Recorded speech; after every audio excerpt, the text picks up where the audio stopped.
बिस्मिल्लाहिर्रहमानिर्रहीम अस्सलाम वालेकुम वेलकम टू माय चैनल। अक्सरियत औरतों के ये टेंशन होती है कि आलू मटर और चिकन हमसे अच्छा नहीं बनता।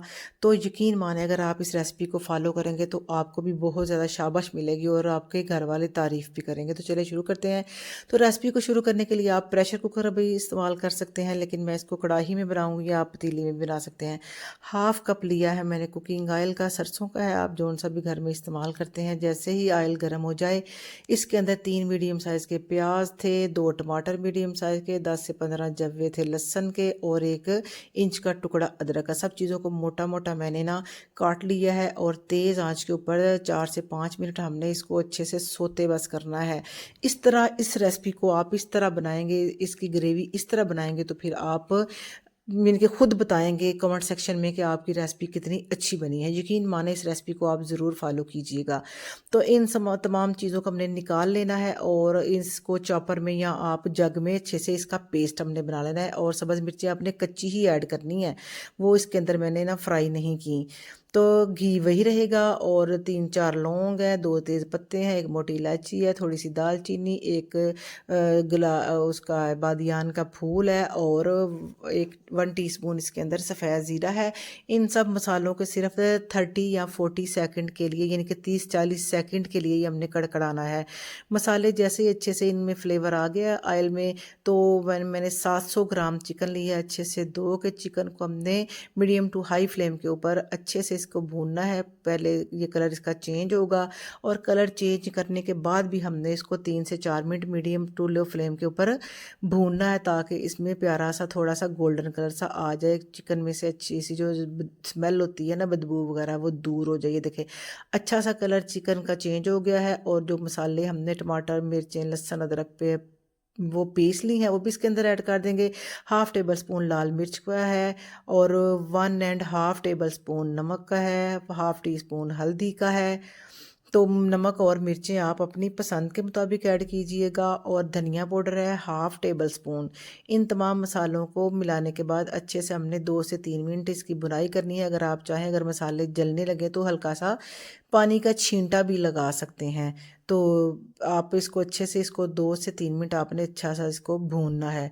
जैसे ही ये 2-3 मिनट बाद भून जाए, हमने इसके अंदर 3-4 टेबल स्पून फेंटा हुआ आपने दही लेना है। याद रखें किसी भी चीज़ में अगर हम दही या मलाई डालते हैं तो आग को बिल्कुल आपने लो फ्लेम के ऊपर कर लेना है। तो लो फ्लेम के ऊपर दही डाल के हमने 1 से 2 मिनट इसको अच्छे से भून लिया है और इसके अंदर मैंने, और जब तक ये घी ना रिलीज़ हो जाए, ठीक है। तो उसके अंदर हाफ़ केजी मैंने आलू लिए हैं और हाफ़ केजी ही मटर हैं। इन दोनों को चीज़ों को मिला के तो आप इसको अच्छे से भुनाई कर लें जब तक इसकी घी ना रिलीज़ हो जाए। मीडियम टू हाई फ्लेम के ऊपर आपने करना है, ठीक है। अच्छे से घी रिलीज़ हो गया है, अच्छे से भुनाई हो गई है। इसके अंदर मैंने तकरीबन 1.5 लीटर पानी का ऐड किया है, क्योंकि इसने अभी पकना भी है, थोड़ी ग्रेवी भी थिक होनी चाहिए। तो इसको हम ढक कर मीडियम टू लो फ्लेम के ऊपर 10 से 12 मिनट, या जब तक आपके आलू और चिकन जो है या वो मटर जो है वो गल ना जाए। तो 10 से 15 मिनट लगे थे, अच्छे से हमारा ये ग्रेवी भी इसकी रेडी हो गई थी। मैंने इसके अंदर धनिया और सब्ज़ मिर्चें जस्ट फ्लेवर के लिए हैं। इनका मुंह आपने नहीं खोलना क्योंकि ये बहुत तीखी हैं। तो लास्ट में हमने इसके अंदर हाफ़ टी स्पून मैंने काली मिर्च पाउडर का, हाफ़ टी स्पून ज़ीरा पाउडर का और हाफ़ टी स्पून ही मैंने गरम मसाला ऐड किया है। अगर आप मसाले तेज़ खाते हैं तो आप कम ज़्यादा भी कर सकते हैं। तो अच्छे से बस ये मसाले जब काली मिर्च और हम डालते हैं ना गरम मसाला, तो फिर 1 से 2 मिनट ही हमने इसको पकाना है। देखिए मटर भी अच्छे से गल गए, आलू भी अच्छे से गल गए, चिकन तो पहले ही क्योंकि ताज़ा था बिल्कुल अच्छे से गल गया है। सिर्फ 1 मिनट के ऊपर हाई फ्लेम के ऊपर हमने इसको पकाना है। तो ग्रेवी अगर आपने, मैं हर रेसिपी में बताती हूँ कि ग्रेवी जब ये खाना पक रहा होता है तो पतली होती है, जब हम इसको उतारते हैं तो काफ़ी हद तक ये थिक हो जाती है। उस हिसाब से आपने रखनी है।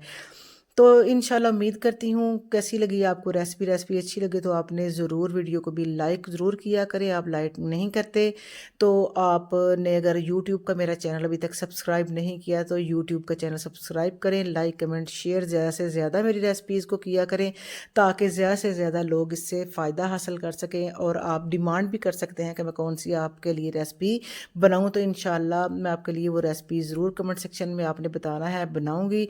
तो इंशाल्लाह मिलते हैं फिर एक बिल्कुल छोटी सी रेसिपी के साथ, अच्छी और मज़ेदार सी रेसिपी के साथ। तब तक के लिए आप मुझे इजाज़त दें। अल्लाह हाफ़िज़।